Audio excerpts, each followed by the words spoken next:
What's up guys, Stephen Gillen here with CertWiz.com, and this is Compare and Contrast TCP to UDP protocols Part 1. In Part 1 of our discussion, we're going to just focus on the TCP protocol. We're going to dive into the details of its features and how it helps deliver data to application software. By the end of this video, you guys should have a full understanding of how the TCP protocol works. Alright, let's get started. Now, before we get into the details, let's talk about what TCP and UDP have in common, and that is multiplexing.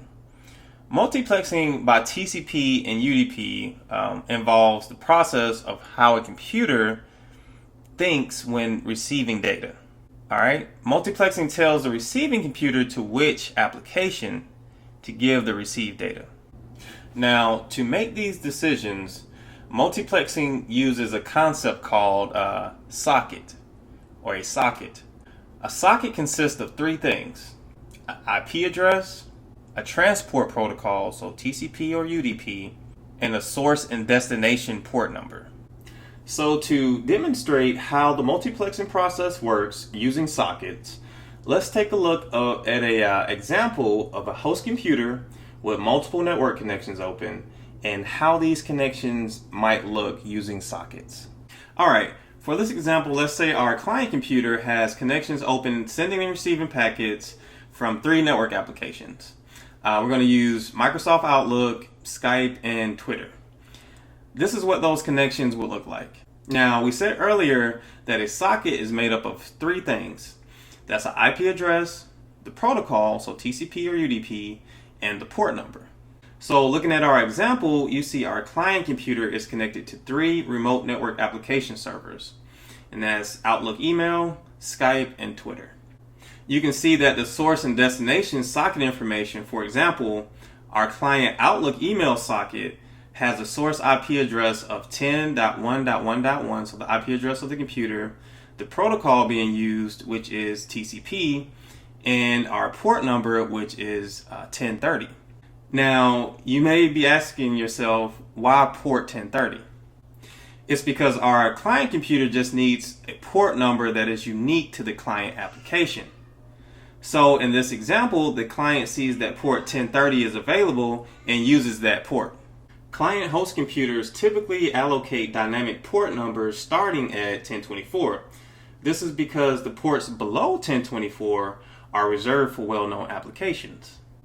And this is how our client computers will be able to identify return traffic, because when a remote server wants to send data back to our clients, it's going to include the IP address, so 10.1.1.1, the protocol, which is TCP, and our client's unique port number, which in this case for Outlook is going to use port 1030. So when our client computer TCP process receives this packet, it's going to look at the port number 1030 and say, this data is for our Outlook email application. Now, looking at our server socket for Outlook, you see that the server's IP address is 20.1.1.1, the protocol is TCP, and it's using the well-known port number of 110, which is reserved for the POP3 mail protocol. Now, the server will open port 110 for the Outlook application and listen for connections on that port. Since connection requests from clients are required to include both the source and destination port numbers, the port number used for the servers must be well known. The server doesn't have any problems processing multiple requests using the same well-known port number, and that's because the client source port numbers will be unique. So we don't run into any issues trying to determine where return traffic needs to go. This is going to be the same for our Skype and Twitter applications. So keep that in mind, guys.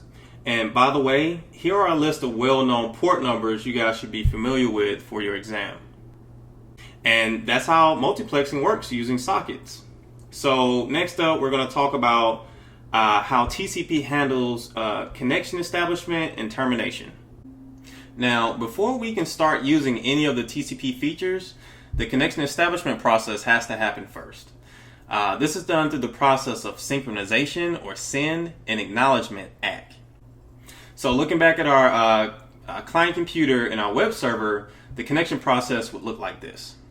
Our client computer will send a synchronization request, including the destination port we want to connect to, so 110, and our source port number, which is 1030. At this point, the web server will process this and send back a synchronization and acknowledgement, including the destination port of our client, which is 1030, and the source port of the server, which is 110. Now our client computer will process this and send back an acknowledgement containing the server's destination port, so 110, and our client source port, which is 1030. This three-way establishment process is known as the three-way handshake, so you want to keep that in mind. Once the three-way handshake has taken place, we can start to send and receive segments from the two devices. Now, when our client computer and web server are done communicating and want to terminate the connection, it's going to go through a 4-step process. So let's look at an example. As you can see, when the web server sends the last segment to our client computer, it will include an acknowledgement and a fin bit. Now, fin stands for finish. Our client computer will process this information and send back an acknowledgement, and then it's going to listen for a little bit to make sure that the server is not going to send any more segments. At this point, our client computer will send an acknowledgement and a fin bit back to the server. The server will process this information and send back an acknowledgement. Now, at this point, the connection is terminated. Now, keep in mind, UDP does not go through this process of establishing and terminating connections. This brings up two terms that you guys should be aware of, and that's a connection-oriented protocol, TCP being the example, and a connectionless protocol, UDP being the example. Alright, so here are the definitions for both terms. So feel free to pause the video if you want to write them down. And that's how the connection establishment and termination process works for TCP. So next up, we are going to discuss how error recovery and reliability works for TCP. Now, if you guys have watched the TCP IP and OSI model videos, you're pretty familiar with how the TCP error recovery process works at this point. But let's go over that example one more time in a little bit more detail. So looking at our example, we know that TCP uses sequence numbers to keep track of all segments being sent and received between two devices. In this example, our client browser receives all segments coming from our web server. Each server segment contains some data and a sequence number. In this case, our sequence numbers are 1000, 2000, and 3000. Once our client web browser receives the last segment from the web server, our client is going to send an acknowledgement back to the server with the next available sequence number of 4000. This tells the server, I have received all bytes up until 3999, and I am now ready to start receiving the 4000 segment. This is an example of TCP acknowledgement without errors. So let's look at an example with errors. Now, looking at this example, we see that the 2000 segment from the server never makes it to our client web browser for whatever reason. In this case, our client computer will make a note that is missing the 2000 segment.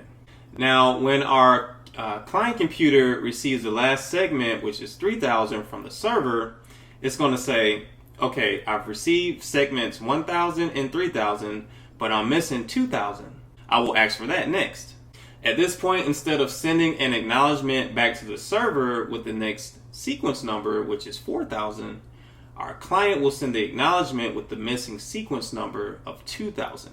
The server processes this request and says, the client must have lost a segment with the sequence number of 2000. Let me resend that segment number of 2000. At this point, our client receives the missing segment and sends an acknowledgement back to the server. This time, that acknowledgement includes the next available sequence number of 4000. And this is how the TCP recovery process works. It uses the concept of sequence numbers to keep track of segments being sent and received between two devices. Alright, let's wrap things up by discussing the flow control process of TCP using windowing. Now, TCP flow control applies to the amount of data that can be outstanding before an acknowledgement is required. This is achieved through a concept called windowing. Windowing allows the receiving host, in our case the client computer, to tell the sender, the web server, how much data can be received at one time. This gives the receiving host a way to make the sending host slow down or speed up data flow as necessary. Now the receiver can slide the window size up and down. This is called a sliding window or dynamic window, to change how much data the sending host can send at one time. Now in our example, you see the initial acknowledgement to the server includes the sequence number of 1000 and a window size of 3000. This means that our client can receive 3000 bytes of data before it sends an acknowledgement to the server. So in our example, we see our server sending segments 1000, 2000, and 3000. Once our client receives the last segment, 3000, the server will wait until it receives an acknowledgement from the web client. Now, at this point, our client will send an acknowledgement to the web server, including the next sequence number of 4000. The sequence number of 4000 also serves as the new windowing size. So the next round of data transmission, the server will send 4000 bytes of information before having to wait for an acknowledgement from the client computer. And this window size just keeps going up until a client computer reaches its limits. At that point, the window is adjusted to an acceptable size. And that's how TCP flow control using windowing works. Alright guys, let's talk about UDP. So unlike TCP, UDP is considered a connectionless protocol. Besides the one thing that both have in common, which is multiplexing, UDP offers none of the other benefits of TCP. That means no windowing, no reordering of data, or segmentation. So the question is, why would any application want to use UDP? By providing fewer services, UDP requires fewer bytes in its header compared to TCP, resulting in fewer bytes of overhead on the network. Also, UDP will never purposefully slow down data transmission, which is a part of the TCP windowing process.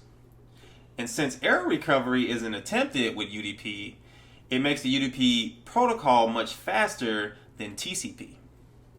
Alright, so let's take a look at the TCP and UDP headers. As you can see, when compared to TCP header, which is 20 bytes in size, and the UDP header, which is 8 bytes in size, the only fields that are reserved are for the source and destination ports, which are used for multiplexing, the length field, and the checksum, making UDP the ideal choice for applications that need to send large amounts of data fast but don't care about error detection and recovery at the transport layer. Some examples of applications that use UDP are DNS, DHCP, TFTP, SNMP, the RIP routing protocol, and voice over IP or VoIP. Alright guys, that's going to conclude our discussion on TCP and UDP. I will put the notes from this video in the blog post so you can check that out.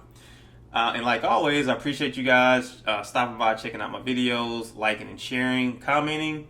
It really helps me out a lot. So I will see you all in the next video.